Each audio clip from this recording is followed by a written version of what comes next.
पैगाम सिंध न्यूज़ में मलिकार अफ़सोसनाक ख़बर का तव्हांखे आगाह कंदा हलूं।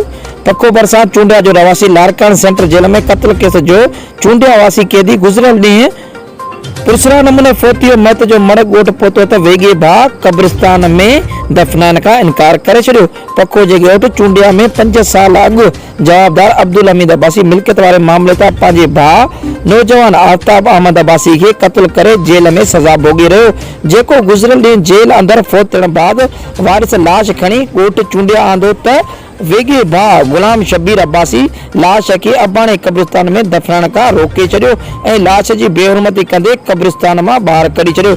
जॾहिं त अहिड़े वाक़े बाद फोती कैदी जे वारिसनि मेन इंडस हाईवे रोड ते लाश रखी धरणो हुयो, जंहिं करे लारकाओ कराची रोड ब्लॉक थी वियो ऐं ईंदड़ वेंदड़ ट्रैफिक मुअतल थी वई। जॾहिं त केतिरा कलाक गुज़रण बावजूद एसएसपी समीर नूर चन्ना नोटिस वठो। नोटिस वठण खां पोइ डीएसपी कंबर शहजाद कोर्ट खे धरणे वारे हंधि मोकिलियो, जिते डीएसपी मंज़ूर जोखियो धरणे वारनि सां ॻाल्हियूं करे धरणो ख़त्म करायो ऐं ट्रैफिक बहाल थी वई।